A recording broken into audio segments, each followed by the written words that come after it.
Ukraine may be facing its darkest hour as a deadlock in Washington over military aid leaves it all but defenceless against the massive Russian missile bombardments which are devastating its power stations.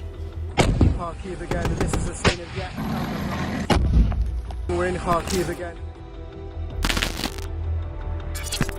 My name is Jerome Starkey. I'm the defence editor at the Sun newspaper, and this is Frontline, your weekly roundup of the most important news from the war in Ukraine. We're going to start with attacks on power stations because that is what has dominated the news over the last week. Both the attacks on Ukraine's conventional power stations and drone strikes against the Zaporizhzhia nuclear power plant, which have sparked warnings from the International Atomic Agency of a possible meltdown of a major atomic incident, a major nuclear incident. We'll start with what was happening at Zaporizhzhia. The IAEA, the UN body, reported 3 drone strikes which struck the plant in the most significant military action since November 2022. At least one of those drones hit the concrete housing surrounding reactor number 6, leaving scorch marks, the other 2 drones damaging nearby buildings. Now, both sides, Russia and Ukraine, blamed each other for these attacks. Ukraine has previously denied attacking the plant. What was interesting here was that the UN monitors from the IEA were on site at the time and reported seeing drones being struck down. Immensely worrying because this nuclear power plant, the Zaporizhzhia plant, has been on the front line since the first weeks of the war. Russian forces were accused of putting their troops and guns in the plant, but the UN insists that is no longer the case, that there may be Russian positions nearby, but they're not in the plant. Unclear exactly who was behind this. The UN did not attribute blame. Ukraine denying it. The plant is held by Russia. From an outside point of view, concerning because, of course, Ukraine has the awful history of having hosted the worst civil nuclear disaster in human history when the Chernobyl nuclear power plant exploded, and the anniversary of that catastrophe coming up this month. More broadly, though, this week, the focus has been on Ukraine's conventional power plants, the power infrastructure that gives Ukraine its electricity. They have been hammered by a series of Russian bombardments, most notably on the night of the 10th to the 11th of April earlier this week. Some 82 missiles and drones fired across Ukraine. Among them, 42 missiles. Ukraine said it was barely able to shoot a dozen of them down. And that is what's key here, is that Ukraine is making the point it does not have sufficient air defenses to protect its power stations from these attacks. And the shortage of those defenses is clearly linked to the ongoing wrangle in Washington, D.C., in America, over £60 billion worth of aid, military aid, which the White House wants to send, but which Republicans are holding up. Now, we'll stay on just the physical impact of those strikes. The Trybulska power plant, about 50 kilometers south of Ukraine's capital, Kyiv, was hit. Senior officials from Ukraine's energy company saying the devastation, the damage caused was immense, and that created a blackout in Kyiv region. In Ukraine's second city of Kharkiv, the mayor there saying that 10 missiles hit power infrastructure, leaving some 200,000 people without energy. Officials also reporting strikes in Lviv in the far west near the Polish border, in Zaporizhzhia in the center of the country, and in Odessa region in the south. Now, this was the third major attack against Ukraine's energy infrastructure this year, and it appears to be a continuation of what was a failed attempt early in the war by Russia to cripple Ukraine's energy infrastructure, that Ukraine narrowly survived that first time.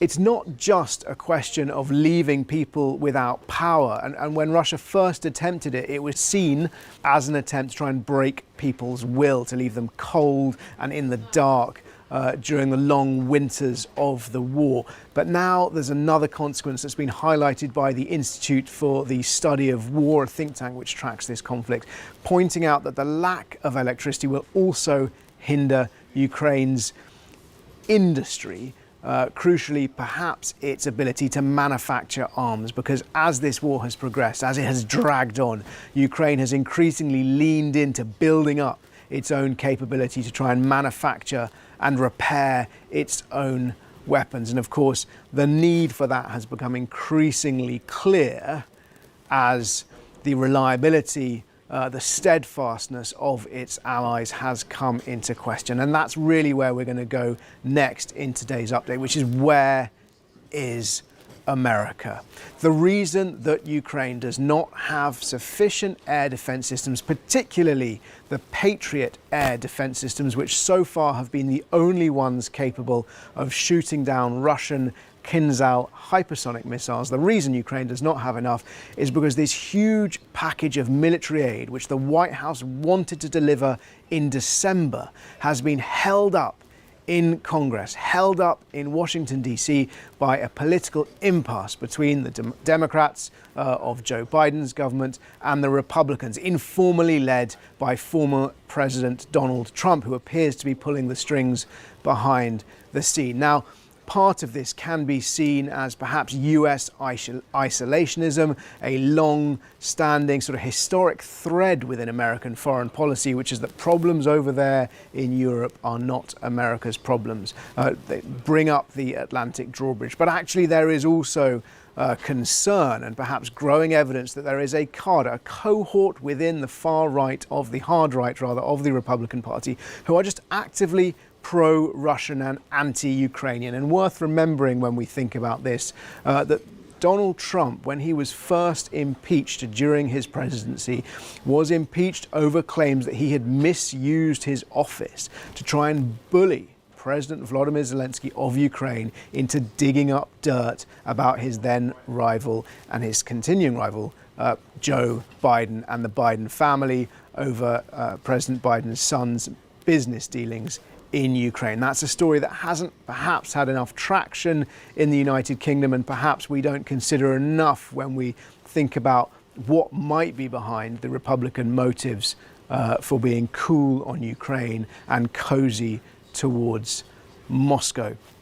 What's really interesting as well is this has led us to an almost sort of, perhaps not unprecedented, but certainly an extraordinary point in international relations, where we are seeing more and more of Ukraine's allies, of Britain's allies and European nations, and indeed recently Japan, being more and more outspoken in their pressure and expressing their concerns and demands of America to step up and play its part. Now, international diplomats are well aware that no country likes being told what to do by others, and therefore these messages are sort of couched in diplomatic language. But essentially the message is this from Ukraine's allies, from America's allies: America needs to play its part. We saw Lord Cameron, the British Foreign Secretary, travelling to America, where he met former President Donald Trump in his Florida Mar-a-Lago property. The details of that meeting have not been revealed. Cameron said it was a private meeting, but interestingly, Cameron was unable to meet the Republican Speaker Mike Johnson, who he'd publicly said he intended to meet during that visit. Speaker Johnson's office saying he was unable to find the time, but clearly a snub. Cameron's message was that America needs to play its part. Poland's Foreign Secretary Radek Sikorski has issued a similar kind of appeal. He said American credibility is at stake because President Joe Biden traveled to Kyiv. He made the promise to Ukraine during wartime that America would do whatever it takes to help Ukraine defeat Russia. And yet, here we are, America paralyzed by this wrangle between the Democrats and the Republicans, America unable to deliver that tranche of military aid. And just this week, Japan's Prime Minister Fumio Kishida saying that America is indispensable, trying to deliver that message to a joint session of Congress, saying that America is indispensable and urging those politicians not to draw up the Atlantic drawbridge, not to retreat into isolationism, but to embrace the role that America has carved for itself within the world. how America responds, how America moves forward will remain absolutely critical. And it's perhaps not a stretch to say that at the moment, Donald Trump, the former president, the Republican challenger likely to go against Joe Biden in the elections later this year, and Speaker Mike Johnson, the head of the Republicans in the House of Representatives, are holding Ukraine's fate in their hands because they are the ones who appear to hold the keys as to whether or not America will release this aid. The stakes could not be higher. I mean, President Zelensky has accused America of turning a blind eye. America's top general in Europe, the commander of European forces, or commander of American forces in Europe, rather, General Cavoli, recently gave evidence to lawmakers saying that Ukraine was currently being outgunned on the front lines by about 5-1, that Russia had 5 times more ammunition at its disposal than Ukraine did. He said within weeks that would become 10-1, and without more American help quickly, the situation for Ukraine remains bleak and will only get worse. As ever, thank you always for your questions. If you're watching on YouTube, please do ask your questions in the comments below and we will endeavour to answer them next time. There are a couple of questions from last week's show. The first is about the Swedish Gripen fighters, and is Ukraine going to get these fighter jets? We know there's an international community trying to deliver F-16s to Ukraine. Ukraine's been very outspoken that it wants those aircraft to defend itself from Russian jets. Sweden has said it remains open to the idea of providing its Gripen fighters, but they have not yet been committed and they certainly have not been delivered. The reason it's interesting is that there was a very stark assessment by the Royal United Servicemen's Institute, a military think tank here in London, saying that the Gripens were by far the most suitable fighter jets for Ukraine's allies to give to Ukraine. And in simple terms, that's because Sweden designed these jets in order to fight from dispersed airfields against Russian aircraft and against Russian air defences. And the dispersal thing is key because aircraft that remain on major air bases, major airfields, are vulnerable to attacks from missiles and other aircraft and need a lot of defences, air defences, to protect them. The F-16s, whilst they are formidable fighter jets, are, if you like, very sensitive. They need very clean runways because if they suck debris into their engines, that will stop them flying or hinder their performance. The Gripens are designed to be more resilient. So effectively they can be flown off roads, motorways around the country, which might not necessarily be bases. So they can take off and land at different places with smaller supporting infrastructure, which makes them more mobile, more resilient, harder for the Russian forces to target.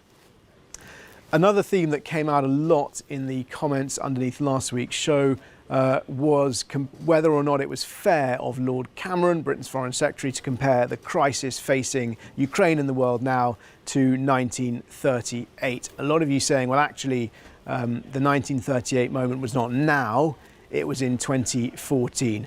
And that, I think, is a fair historical observation. Cameron's reference was comparing what is happening now to what happened when Nazi leader Adolf Hitler annexed the Sudetenland in Czechoslovakia.